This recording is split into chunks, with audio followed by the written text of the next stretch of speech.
Welcome back, students. In last video we have discussed about animal breeding concept once again, and starting with the dairy farm management. All the concepts related to dairy farm management we have discussed. Second part of farm management concept is a poultry farm management. So this poultry farm management is nothing but rearing of domesticated fowls, that is chickens or ducks, geese, turkeys or pheasants for their egg and meat purpose. So whatever animals which are reared for either eggs or meat, or the birds which are reared for eggs and meat, they are all considered under poultry farm management. Domestic fowls, specifically the species of Gallus domesticus, is the most commonly reared poultry fowl in India specifically.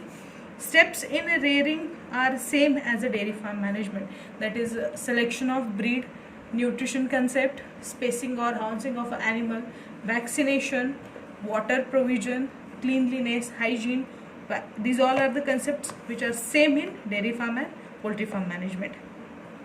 In Bombay, Bangalore, that is Hesarghatta of Bangalore, and Bhubaneswar, central poultry breeding firms or farms have been developed. So these three are the main points regarding poultry farm management business. First one is the Bombay, second one is the Bangalore, Hesarghatta area of Bangalore, and Bhubaneswar. In Hesarghatta area, there is a central duck breeding farm specifically. Other birds are also there, but specifically it deals with the duck breeding and their purposes. Indian Veterinary Research Institute of Izatnagar is developing and producing poultry vaccines with small space and small scale investment. This business can give permanent income. So basically, Indian Veterinary Research Institute in Izatnagar is developing and producing poultry vaccines which can be used against the diseases in poultry birds. With small space and small scale investment, this business can give permanent income, because poultry needs very small space. It is not comparable to the dairy industry, because in dairy animal size is quite bigger compared to poultry birds. So housing or developmental structural development of the plant is definitely very different in these two concepts. So within a small scale and within a small space, it is definitely possible to construct poultry farm business and to run it very efficiently with a permanent income source. While selecting breeds for poultry, it should be done in two classes, because poultry is dealing with two particular concepts, that is egg laying and meat production. So whether the species giving eggs more or it is producing meat in abundant quantity, selection of breed is dependent on that two concepts. So first class is a layers class and second class is a broilers class. Layers are already there, good layers lay about 180 to 250 eggs per year. So their egg laying capacity is definitely very higher, and size of egg is considered to be moderate or higher size, which is not compared to a small scale eggs. Mature early and start laying eggs from 6th month. So their maturity period is very early and they start laying their eggs from 6th month or maybe before that. The commonly used species are white leghorn, which is supposed to be a best layer, and Menorca. These two are commonly used species in India for egg laying. Broilers, also known as table birds, reared for meat production. These breeds are efficient for feed converter and grow fast. Whatever nutrition is provided to them or whatever food is provided to them, they accept that food and convert it into a mass which is developed on the body, and they grow faster. And commonly used species in the broiler class are Assal, Basra, which both are indigenous, then Plymouth Rock, which is from USA, and Sussex is an English breed. So these are the commonly used breeds. Some are indigenous and some are foreign breeds. Then there are some dual purpose breeds. Dual purpose breeds means one animal reared for both the purposes, for egg laying also and for meat production also, that is reared for both eggs and meat. And the commonly used species in this class are Chittagong, Gagus, Kadaknath, which are indigenous breeds, then Rhode Island, New Hampshire, which is American breeds, then Cornish English breeds, and Giriraja. These are the cross breeds, that is for by crossing. Maybe it's a self-crossing or maybe it is a crossing of two different species or two different relatives of a same species. So these are the cross breeds. These are common breeds of dual purpose concept. So this, whether it is a layers class, whether it is a broiler class, or whether it is a dual purpose breed, they all are efficiently reared in a poultry farming for either eggs or for meat production. Then poultry keeper need to keep watch or need to keep record of the following concepts. First one is a rate of egg production. Rate of egg production means whether the fowl or whether the chicken is matured, and after maturation how much eggs are delivered, how much eggs are laid per day or per week or per month. That record should be kept. Then growth rate of a chicken should be kept in a record. Growth rate is normal or abnormal. If it is normal, then it is okay. If abnormal, what concepts are lagging behind, where is the problem, that should be find out.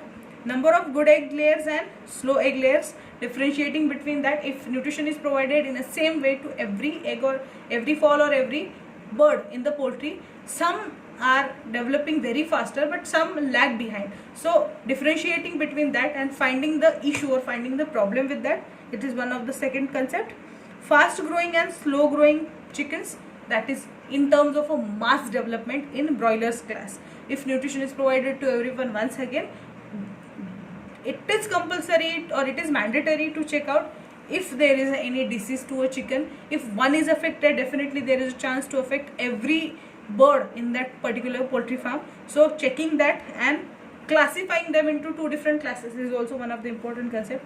Signs of infection, that is the concept. Checking the signs of infection, whether the bird is normal, eating properly, excreta is passed properly, egg production or acceptance of food is making properly. So every concept should be keep in mind and record should be available in every poultry farm business.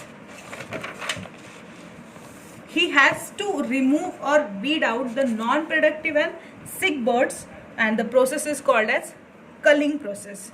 That is, while classifying, if any birds are found weak or they are not able to take part in the proper business point of view, definitely that birds which are said to be a non-productive or sick birds, they should be taken out of the farm or they are removed from the farm. Weeding out is carried out and the process is known as culling process. Along with essential nutrients, fish meal and meat meal is also provided to birds. This fish meal is nothing but the remnants of the fish which are carried from seashore. So when fish catching is carried out, some leftover fishes or leftover material is available, that is given as a food to the chickens. Same in terms of a meat. When meat is produced in the meat shops, so remnant of the meats are taken out and they are provided to the birds as a protein source, as a calcium source. So whatever nutrients are available, and we know specifically chicken is source of multiple nutrients, so that nutrients are provided firstly to the chicken and then they are considered as a meat part. So along with other essential nutrients, fish meal and meat meal is also provided to the birds. Food requirements of the broiler is more than layers for increase in a weight of a bird. Definitely higher the weight of the bird, higher the meat yielding will be available from the broiler class. So food requirements, minimum food or optimal food is provided to egg layer class, but maximum food or more than maximum food is provided to the broiler class. Following steps are involved in a poultry farming. So these are the some basic steps which should be followed in a poultry farming. First one is said to be a brooding concept. This brooding is nothing but the care and management of a day-old chicks for 6 to 8 weeks. From the first day of a chicken to 6 to 8 weeks, the proper care should be taken, and that period of management and care is known as brooding. It requires gradual temperature change from 33 degrees Celsius to 21 degrees Celsius over a period of 4 weeks. So at the starting period, temperature requirement for development of that particular chick is a 33 degrees Celsius. As days are passing till the 4th week, that temperature range is falling down to 21 degrees Celsius. So there should be a gradual decrease in the temperature concept while rearing of the chicks in the poultry business. Food and water should be available throughout the day. So chicks are eating frequently, so their food and water requirement should be kept in mind, and that should be available throughout the day. Debeaking is carried out to prevent injury due to pecking around 3rd to 4th week. This debeaking is nothing but the removal or trimming of a beak. Removal or trimming of beak. So the beak arising from that bird is either trimmed or it is completely removed by mechanical processes to prevent injury due to pecking. If the bird is biting somewhere or strike somewhere or trying to eat something, maybe there is an injury to the beak and it may lead to the injury to mouth area or buccal cavity. So that debeaking process is carried out around 3rd to 4th week. Vaccination should be done regularly, once again, to prevent diseases, to prevent the infections. We need to check the chicks regularly and vaccination should be done regularly. Second and third concept is a housing and maintenance. Now it is a broad concept. After the 3rd to 4th or 6 to 8 weeks, now chick is developed into chicken and further care is including proper housing and proper maintenance. This is after brooding care. The poultry housing can be semi-intensive system or intensive system. How poultry farm should be developed depending upon the space, depending upon the capacity of the farmer. This can be divided into 2 classes, which is known as semi-intensive system and intensive system. Semi-intensive system, birds are kept on open space with a net enclosure during the day and enclosed in a cages or rooms during the night. That means in daytime birds are free in a particular available space which have a boundaries, and in night time they are either packed in a cages or a specific rooms. That type of system is known as semi-intensive system. Second type is an intensive system. This intensive system includes the birds which are reared in the cages by 2 methods. Now birds are not open during daytime and kept in a cages during night. Completely they are in a cages, but that cage is referred in a 2 different ways. According to that, first system is a deep litter system. That deep litter system occupies 200 to 250 birds in a common cage or a large room called pen. So in one room or in a one cage, approximately 200 to 250 chickens are reared simultaneously. Such a many rooms are available and every room is known as a pen. This type of system is known as deep litter system. Second is a battery system. Battery system is individual cage for each bird is available. Each bird is kept in a different cage. There is no mixing of bird in a one common room. Size of cage is around 35 to 10 centimeter, 35 into 10 centimeter, and height is approximately 45 centimeter. So these cages are developed in a particular dimensional area and each bird is kept separated in a particular cage and every need of the bird is occupied in that area only. The maintenance includes feeding, lighting, debeaking. Feeding is providing nutrition on the time, lighting, proper ventilation and source of light in that area. Debeaking already we have discussed. Dubbing is a removal of comb or wattle. The excessive hairs or excessive feathers on the body are removed. Brailing is technique to prevent bird from flying. As these are birds, they develop feathers, so feathers may get developed and there is a chance of a flying of a bird out of the cage if it is remaining open. So there is a technique which is known as a brailing. So in that technique, either the early feathers are cutted down or the developed feathers are tied with a band to the one of the rail of a edge. This is a technique which is known as a brailing to prevent birds from the flying.